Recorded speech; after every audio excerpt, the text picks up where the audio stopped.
이제 주보에 성경 말씀이 다 기록되어 있습니다. 빌립보서 1장 20절에서 24절까지의 말씀입니다.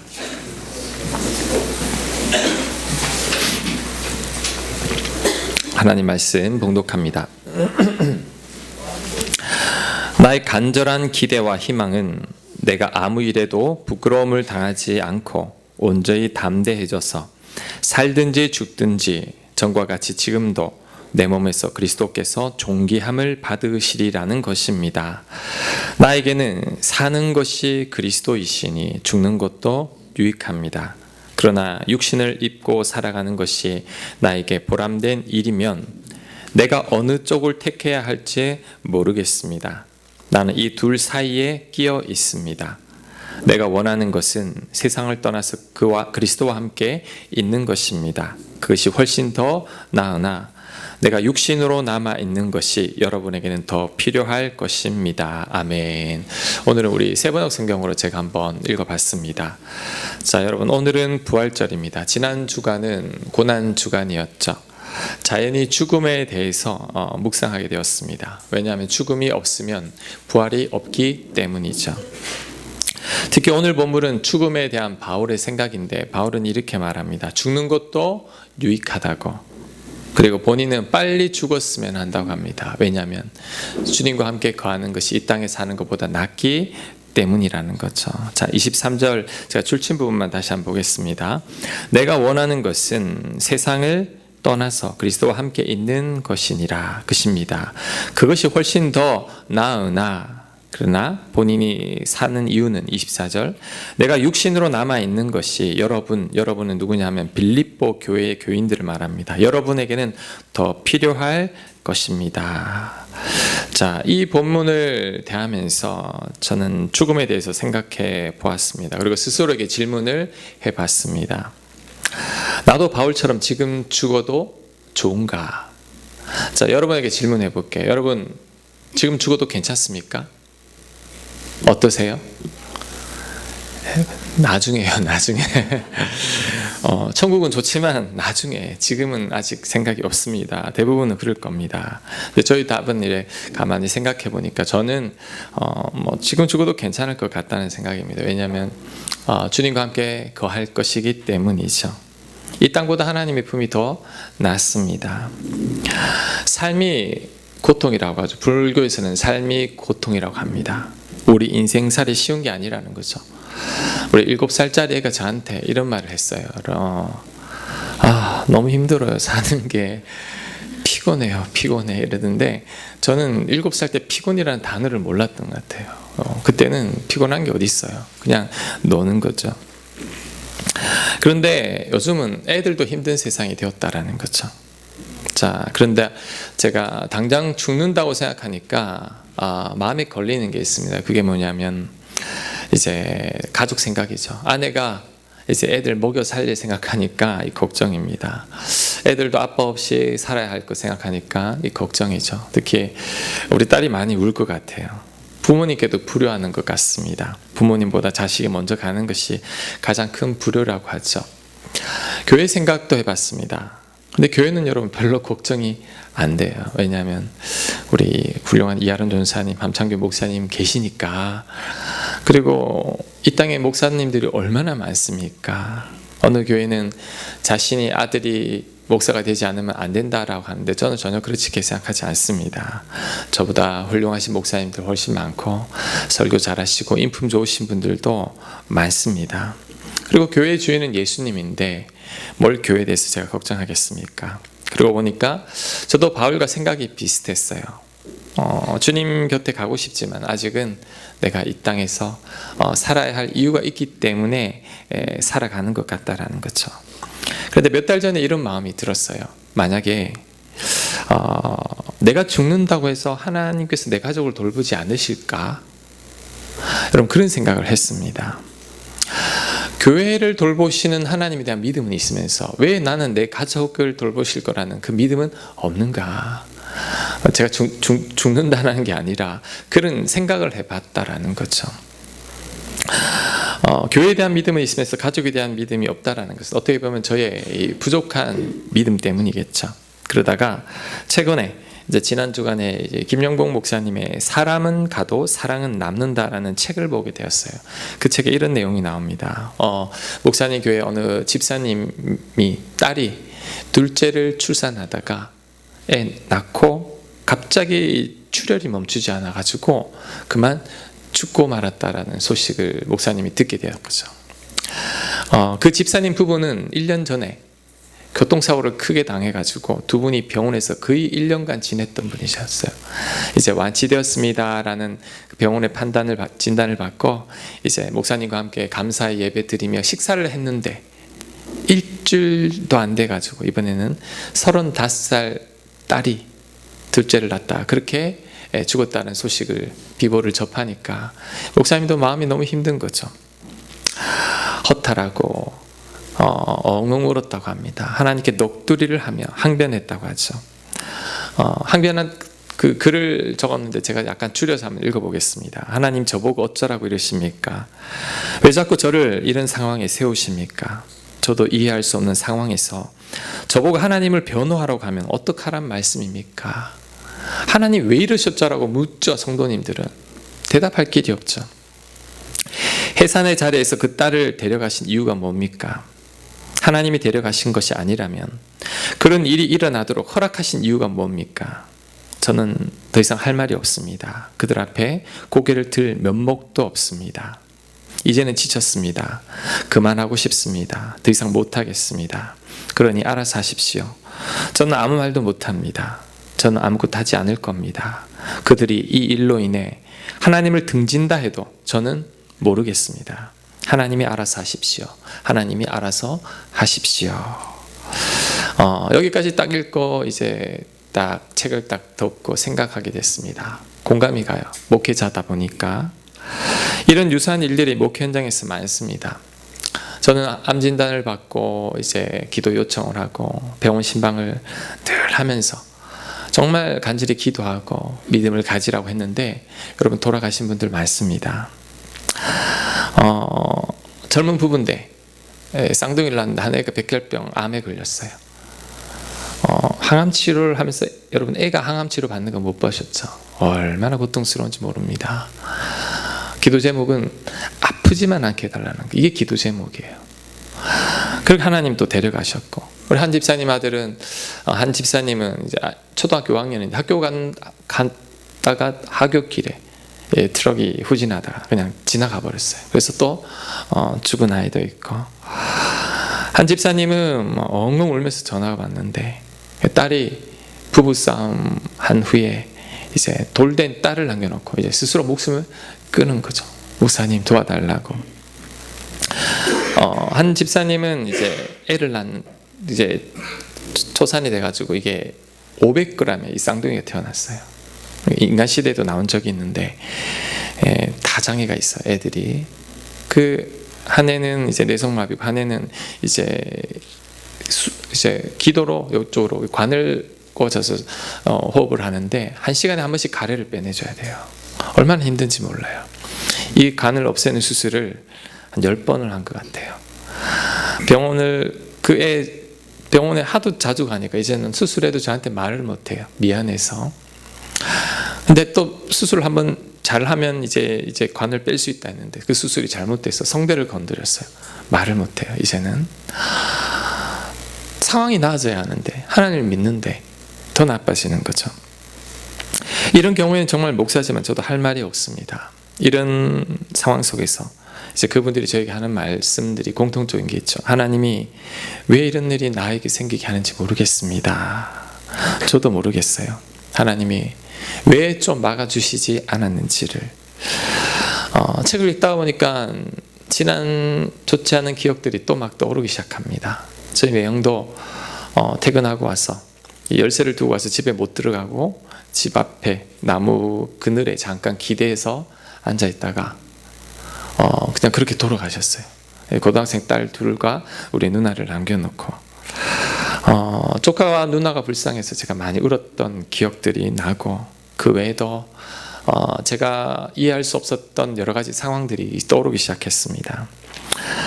하나님이 알아서 하십시오라고 막 대들던 그 목사님의 심정이 저에게도 느껴졌습니다. 그런 마음으로 책을 이제 다시 읽는데 이제 이런 내용이 나옵니다. 이제 그 목사님께서 하나님께 화가 나서 막 그래 항변하고 며칠씩 이렇게 대들고 있는데 하나님 어느 날 이런 깨달음을 주셨다고 합니다. 나보고 알아서 하라고? 언제 네가 했느냐? 네가 한 일이 무엇이었더냐? 걱정하지 말아라. 내가 한다. 그전에도 내가 했고 앞으로도 내가 한다. 그러니 이번에도 내가 알아서 할 것이다.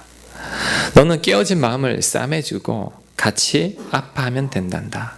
나머지는 내가 알아서 한다. 자, 이 깨달음 후에는 이제 목사님께서 입을 이제 다무셨다고 합니다. 할 말이 없는 거죠. 저에게도 주신 깨달음이 있었습니다. 제가 한 게 여러분 목회 제가 하는 것 같이 보이지만 그렇지 않습니다. 하나님이 하시는 거죠. 지난 목회를 돌아봐도 다 하나님이 하셨습니다. 제가 한 게 없습니다. 제가 한 것들은 실패였고 하나님께서 저를 통해 하신 일은 아직 남아 있더라는 거죠. 그러고 보니 제가 과거에 환난을 경험했던, 환난을 당했던 우리 교인분들을 다시 한번 생각해 보게 되었는데 가만히 보니 1, 2년 지났을 때 완전히 회복하시는 거예요.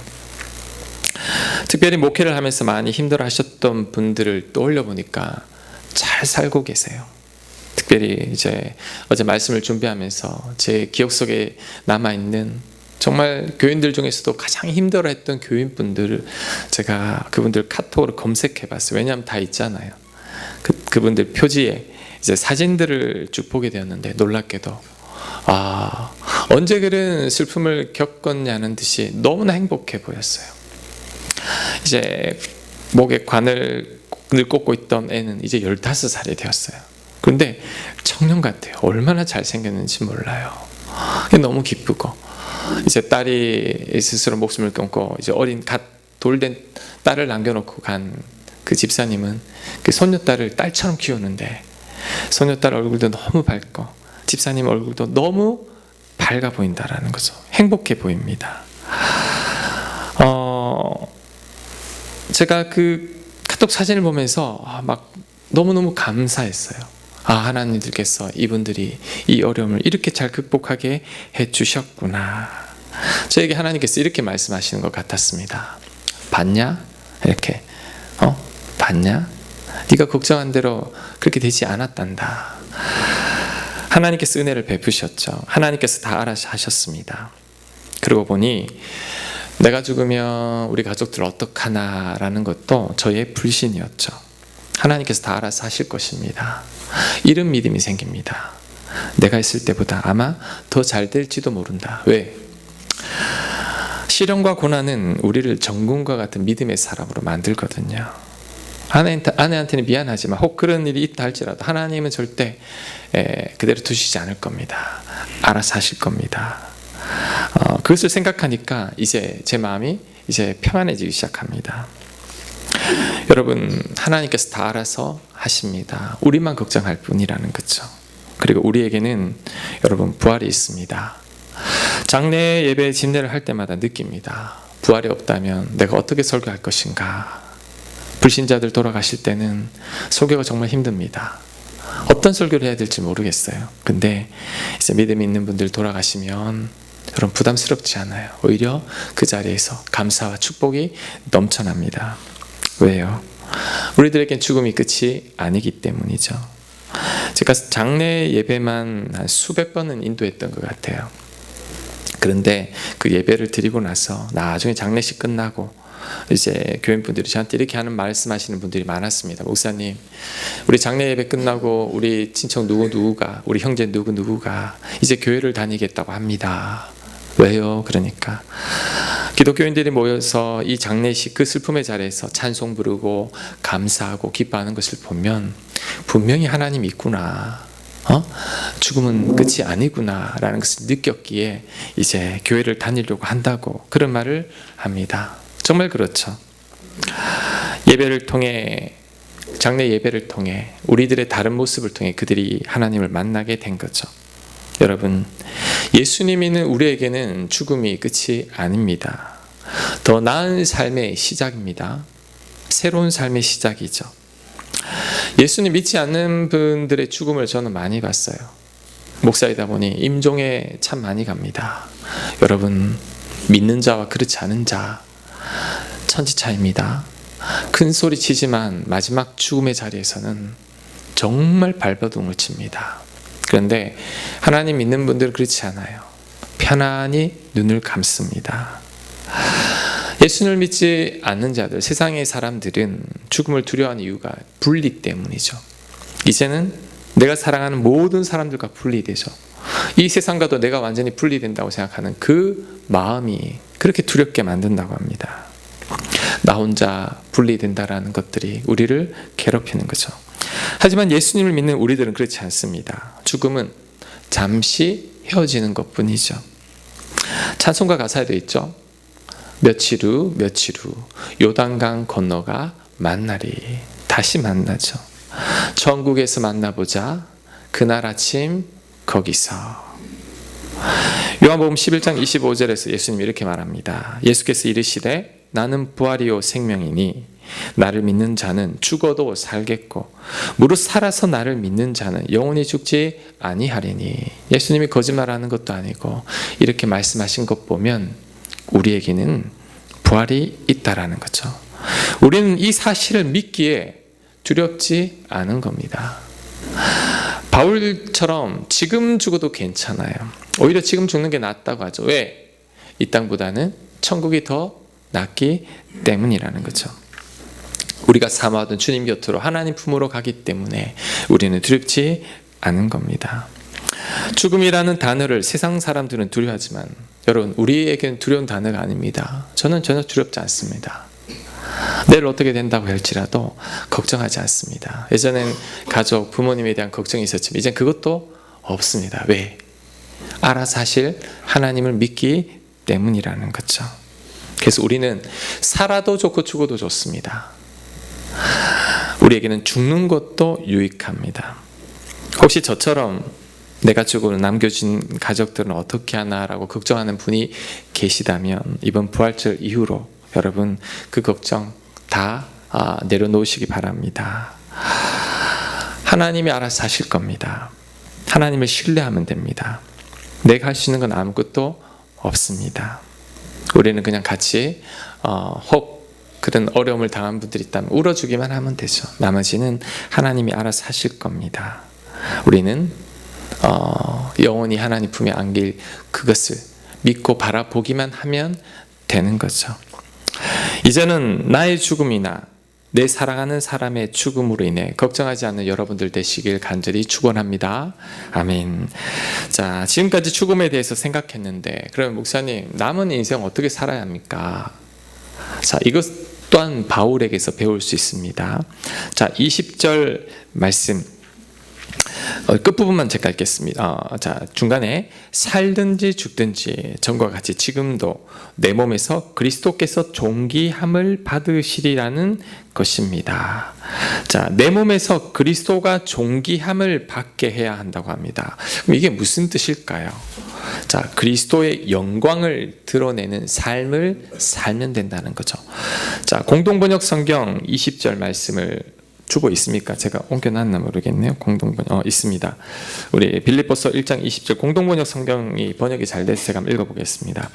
나의 간절한 기대와 희망은 내가 무슨 일에나 부끄러움을 당하지 않고 늘 그러했듯이 지금도 큰 용기를 가지고 살든지 죽든지, 그 다음 중요합니다. 나의 생활을 통틀어 그리스도의 영광을 드러내는 것입니다. 내 삶을 통틀어 그리스도의 영광을 드러낸다고 합니다. 자, 그리스도의 영광을 돌리는 삶이 그렇다면 뭘까요? 여러분, 이게 뭐냐면 역시 하나님 믿는 사람은 다르구나 보여주는 거죠. 장례식장에서 크리스찬들의 예배 드리는 모습을 보고 하나님 믿는 사람들은 다르구나, 그들이 감동해서 예수님 믿게 되는 것, 이게 하나님 영광 돌리는 삶입니다. 에베소서 5장 8절에도 또 그렇게 말합니다. 너희가 전에는 어둠이더니 이 세상에서 어둠의 자식들이었더니 이제는 주 안에서 빛이라. 빛의 자녀들처럼 행하라. 빛의 열매는 모든 착함과 의로움과 진실함에 있느니라.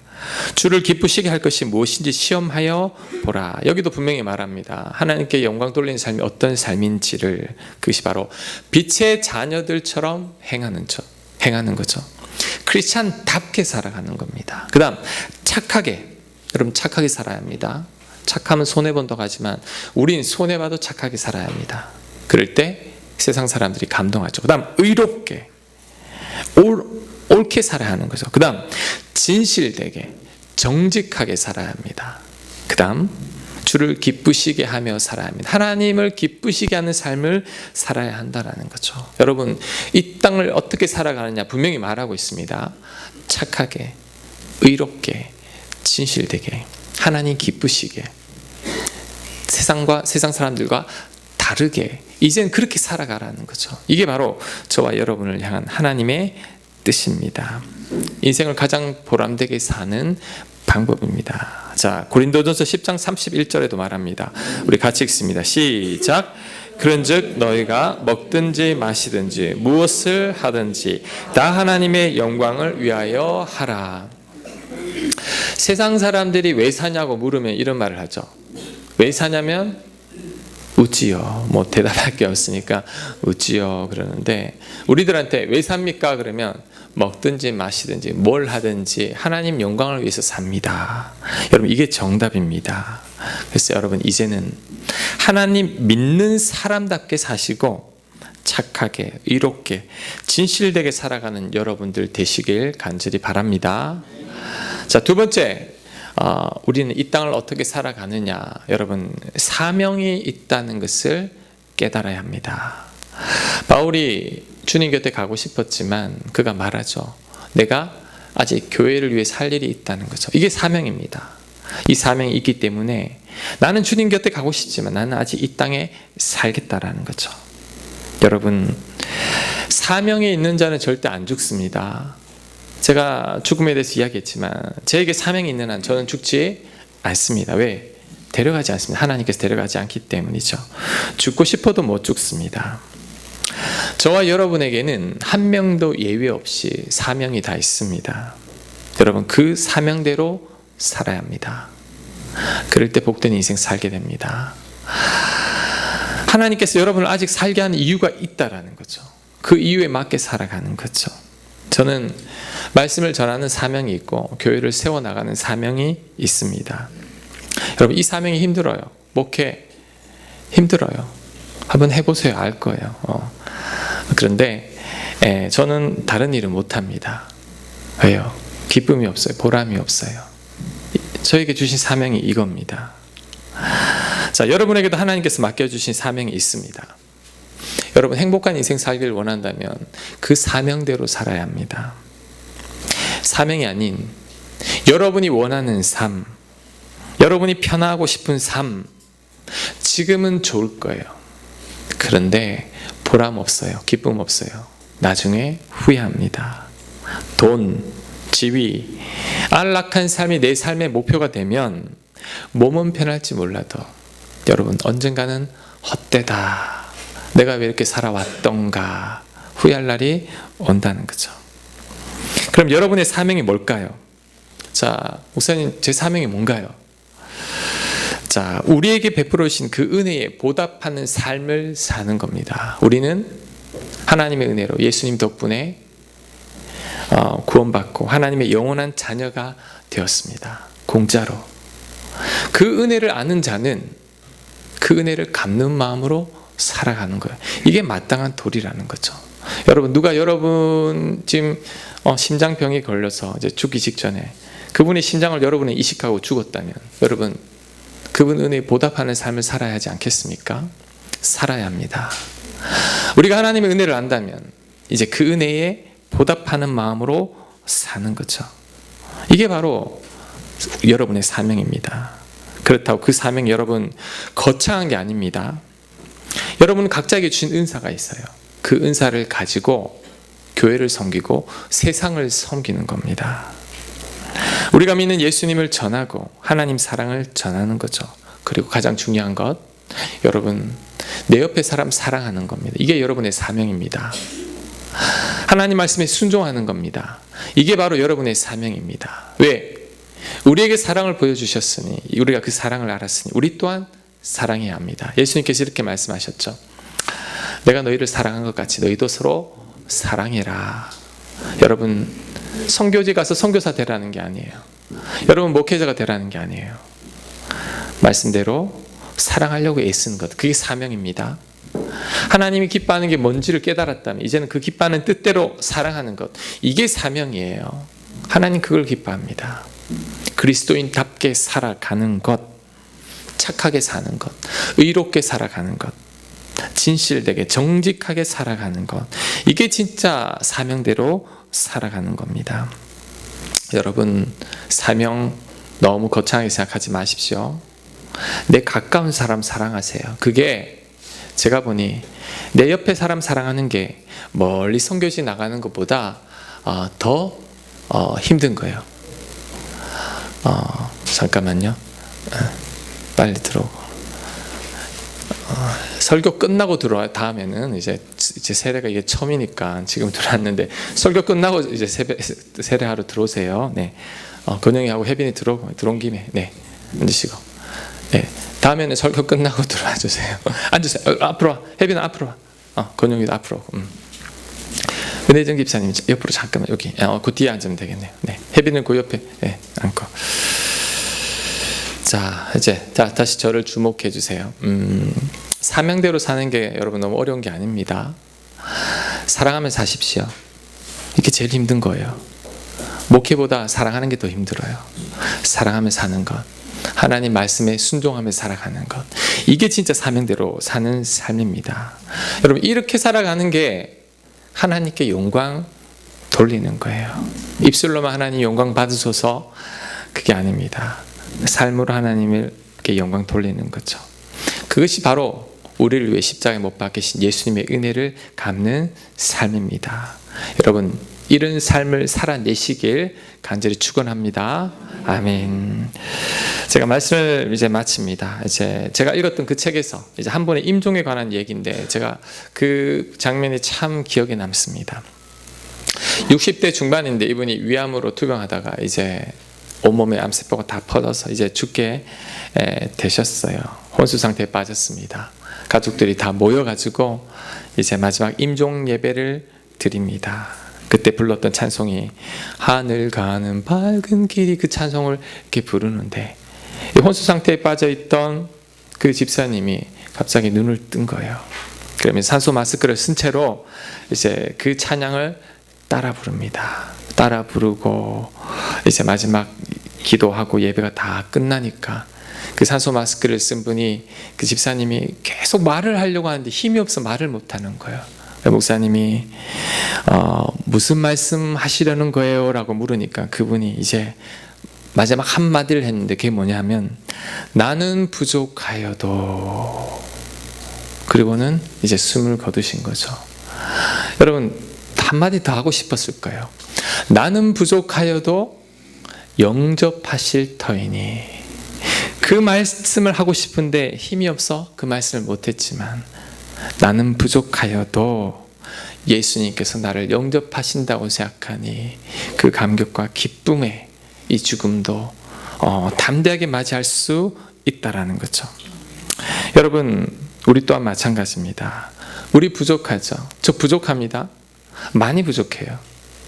그래도 예수님이 우리의 부족함을 다 없앴습니다. 우리의 죄들을 십자가에서. 그 덕분에 우리는 의로워진 거죠. 하나님의 자녀가 된 겁니다. 그리고 우리는 언젠가는 죽겠지만 부활할 겁니다. 하나님 곁에 영원히 살게 될 겁니다. 믿으세요? 이 사실을 믿으니 죽음도 두렵지 않은 거죠. 나의 죽음도 유익합니다 라고 바울처럼 고백할 수 있는 겁니다. 여러분, 나는 부족하여도 영접하실 주님을 기억하십시오. 남은 인생 하나님께 영광 돌리며, 그리고 여러분의 사명대로 사랑하며 순종하며 착하고 의롭게 진실되게 살아가는 여러분들 되시길 간절히 축원합니다. 아멘. 우리 찬송가, 우리 나는 부족하여도